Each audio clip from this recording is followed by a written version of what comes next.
Hi, I am Sharima and welcome to The Rundown, brought to you by the St. Kitts-Nevis Information Service. Join us as we highlight the week's top governmental news and happenings in just 7 minutes, covering 7 key stories. Under the leadership of Prime Minister and Minister of Finance, the Honorable Dr. Terence Drew, the government is intensifying its initiatives to raise awareness about climate change and promote a sustainable future. Ongoing consultations across the island aimed to involve citizens in the 2024 budget planning process. This initiative ensured everyone's participation in shaping the Federation's strategic direction.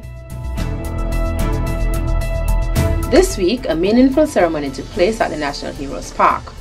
The Honorable Dr. Terence Drew, Prime Minister of St. Kitts-Nevis, Senior Minister and Minister of Foreign Affairs, the Right Honorable Dr. Denzel Douglas, and Marco Antonio Guzman Adrian, chargé d'affaires ad hoc of the Venezuelan embassy, honored the memory of the Federation's 4 fallen national heroes.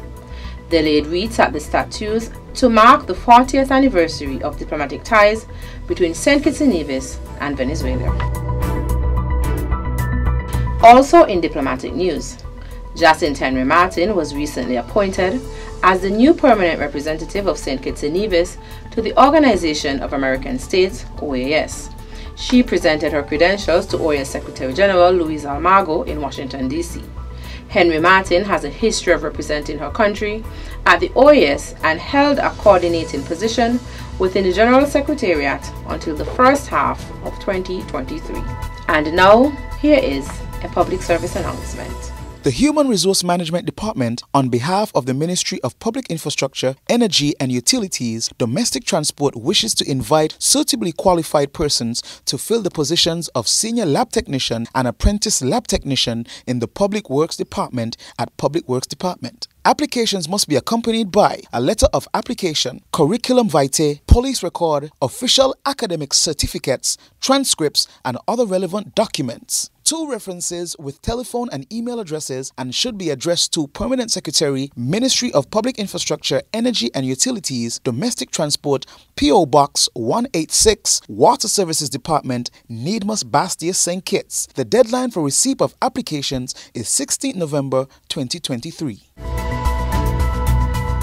The government of St. Kitts-Nevis warmly welcomed the first direct flight from JetBlue to the RLB International Airport, enhancing travel connectivity between St. Kitts-Nevis and the United States.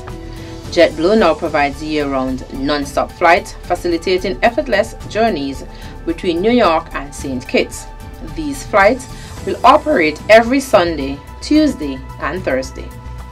To commemorate this event, an inaugural flight welcome ceremony took place on November 2nd at the Cayenne Jet Private Lounge.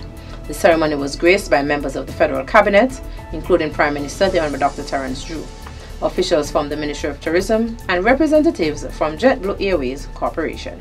If you haven't done it as yet, please do it today. Subscribe to our YouTube page at SKNIS Media for regular updates, live coverage, and even more information on your government.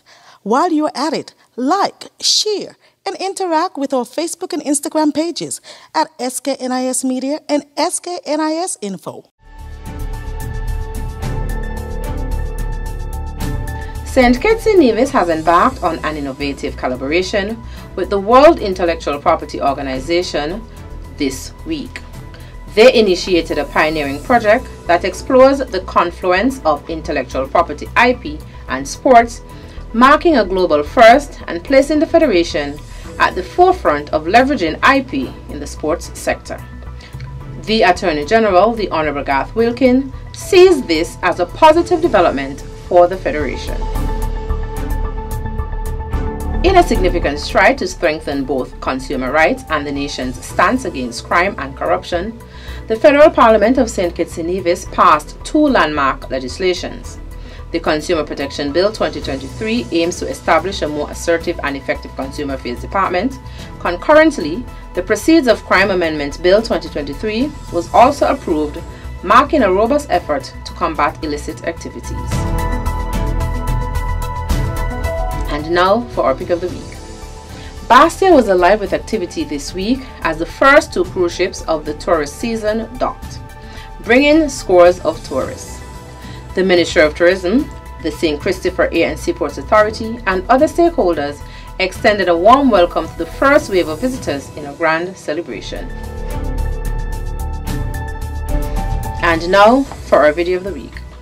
In recognition of Energy Month, the Honorable Congress Maynard, the Minister responsible for energy, addressed the theme Accelerating Innovation, Driving Electrification. For the entire video and more, kindly visit our social media pages. Now you're all caught up. Join us next week, same place, same time, for another recap as we continue to bridge the gap between your government and you.